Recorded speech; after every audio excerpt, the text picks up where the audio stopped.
Oi, tudo bem? Meu nome é Karine Oliveira e hoje nós vamos falar aqui no blog do Marketing sobre o estudo geracional. E para conversar comigo, hoje nós estamos aqui com o Isaac. Ele é graduado e mestre em Marketing e atualmente é professor do Unicuritiba, nos cursos de Marketing, Publicidade e Propaganda, Relações Internacionais e Administração. Tudo bem, Isaac? Oi, Karine, tudo bem? Para a gente começar o nosso bate-papo, eu gostaria de saber do que se trata o estudo geracional.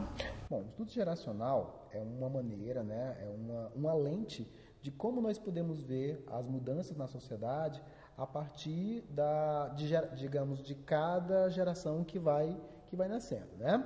Então, esse é um estudo que começa nos Estados Unidos, a partir do século XX, os americanos começaram a verificar como cada geração, em cada período de tempo se comportava e tinham características específicas. A primeira geração que nós vamos ter com um impacto mais social e um impacto cultural e comercial é justamente aquilo que nós vamos chamar dos baby boomers, a geração pós a Segunda Guerra Mundial, quando os americanos voltam para os Estados Unidos pós a Segunda Guerra e que tem uma explosão de bebês. Então, a partir daí nós temos o que chamamos da geração baby boomers, né?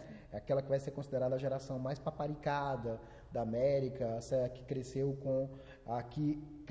e foi educada com muita riqueza, digamos assim. A partir dos anos 60 e 80, nós chamamos esse período do período que nasce a geração X, né? Então, a geração X é o período que justamente nós vamos ter momento, no caso dos Estados Unidos, essa geração ela vai ser criada, ela vai ser educada num período, de certa forma, de conturbação social, né? Nós temos uma crise do petróleo acontecendo nos anos 70, nós temos justamente a questão da guerra do Vietnã, temos a questão dos reféns norte-americanos na embaixada em Teherã, no Irã, e depois nós temos, tanto na Inglaterra como nos Estados Unidos, a chegada dos governos mais conservadores, né? No caso Reagan e Thatcher na Inglaterra, Reagan nos Estados Unidos, aonde nós temos um começo de uma perspectiva de uma economia mais liberal, né? Neoliberal. Então, ou seja, este espaço é um espaço aonde a geração X ela vai ser educada. A partir do final dos anos 80 até 1997 é considerado como a geração Y, mas depois chamamos de milênios também, né? Ou seja, esse período que nasce os milênios. E a partir de 97 é chamado de pós-milênio, ou seja, as pessoas que nasceram de 97 até agora, elas estão por volta de no máximo 21 anos, são chamadas de pós-milênios ou ainda geração Z ou Y Generation. Vários então termos. ainda não temos um termo destinado para esse agrupamento. E como que você vê a diferença entre esse estudo em outros países, assim como nos Estados Unidos, por exemplo? Isso é muito interessante você questionar, porque há uma perspectiva de nós imaginarmos o estudo geracional como sendo, primeiro, uma coisa delimitada, né? Um script, uma descrição de uma realidade. Não é uma descrição da realidade, é uma lente. E como sendo uma lente que vai estudar a geração, é importante que nós possamos perceber isso dentro da cultura local. Então, por exemplo, os fatos, vamos pegar a geração X, que é a geração aonde eu nasci, né, no período que eu nasci. Então,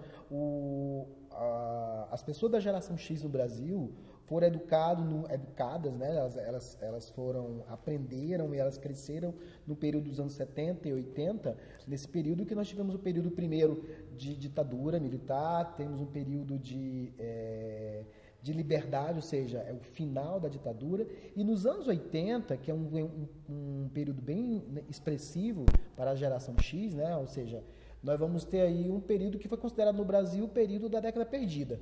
Então, nós temos um valor aí, de certa forma, para a geração X, né, de brasileiros que fazem parte dessa geração, é uma geração que viu seus pais perderem emprego, viram arroxo salarial. Então, podemos dizer que é uma geração que ela tem bastante medo de perder coisas, né? Então, isso dentro da cultura brasileira. Se pegarmos a cultura norte-americana, nós temos uma outra perspectiva. Tanto a Inglaterra como os Estados Unidos, como eu acabei de falar agora há pouco, estavam vivendo um momento de período conservador, de valores, mas ao mesmo tempo com de certa forma, com um crescimento econômico muito grande. E um crescimento não só econômico, como também tecnológico. Então, vamos pensar que os microcomputadores chegaram justamente nos anos 80. A primeira geração que vai ver, né, exatamente, que vai ter esse contato com esta tecnologia, que vai perceber esta aldeia global. Então, eu acho muito importante